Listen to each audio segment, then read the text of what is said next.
Hey everyone, TJ here. Thanks for coming back for another segment of Michigan Conservative Roundtable.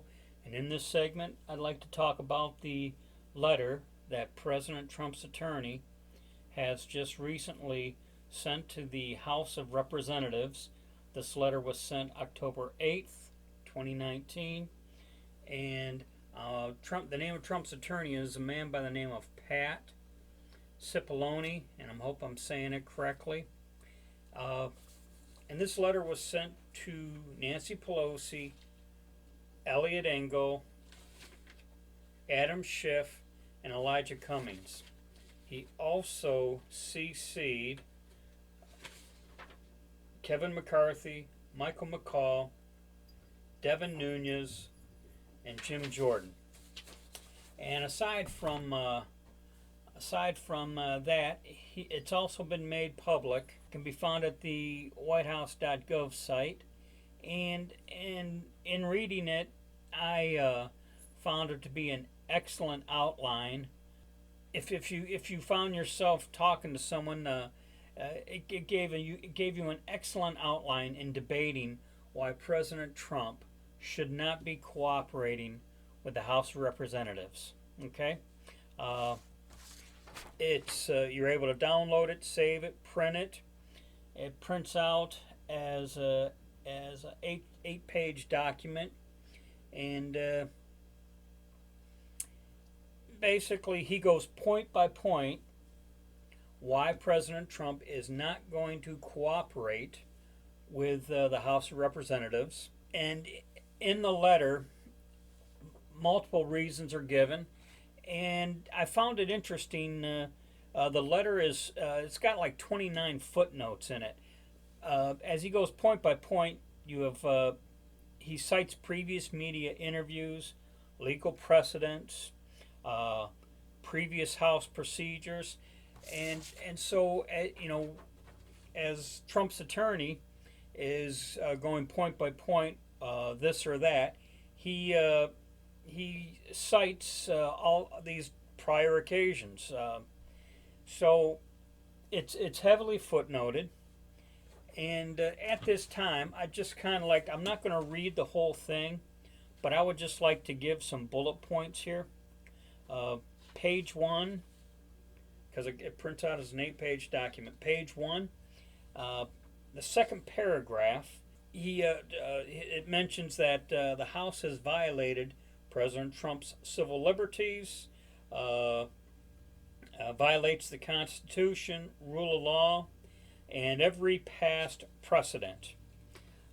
Page 1, paragraph 3, uh, he accuses the House of attempting to overturn the 2016 election and also attempting to affect the 2020 election.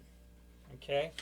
Page 2, paragraph 2, uh, he talks about how the whistleblower had previous contact with Adam Schiff's staff. Now, I guess Adam Schiff did not personally meet with the guy, but it appears that his staff did. So that's mentioned in that particular paragraph. Let's see, page 3, and paragraph 1.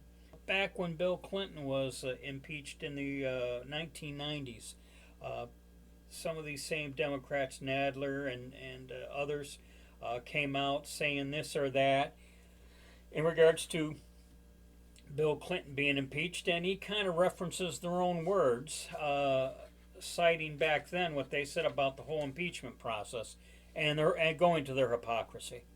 Okay, let's see, page 3, the next paragraph, paragraph 2.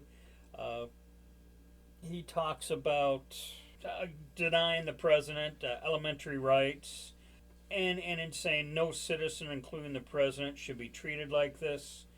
So let's see, going to page 4, and just in general on page 4, he discusses their procedural corruption in how they're pursuing the hearings. Page 6, paragraph 2. He was talking about they were coming out and saying how what President Trump had done before they had even seen the transcript. Okay, so basically they were going to impeach the president before the transcript to the phone call was released. If you recall, President Trump released a transcript the next day. Also on page 6 is Adam Schiff of concocting a false version of the phone call, and basically accuses Schiff of, if you recall, Adam Schiff was fabricating the event, and when he was called out on it, Adam Schiff said, "Oh, it was just a parody." So there's 8 pages to this, and I would really, really encourage people to read it, save it, download it, print it out, study it, and then if you find yourself in discussion with someone, and you will be able to go point by point in refuting why President Trump should be cooperating with the House of Representatives in this whole impeachment inquiry. He has said he's not. He's basically calling their bluff, telling them to put up or shut up.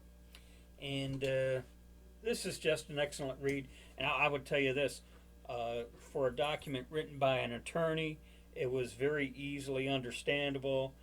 Probably had to be seen that it was sent to the Democrats, okay?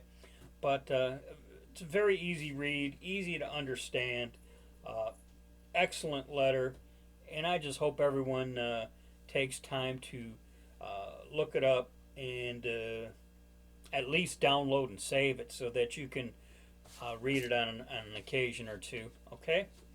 And that's all I wanted to share with everyone. I wanted to get that out, and as we say here at the Michigan Conservative Roundtable, be safe, watch your 6, and don't tread on me.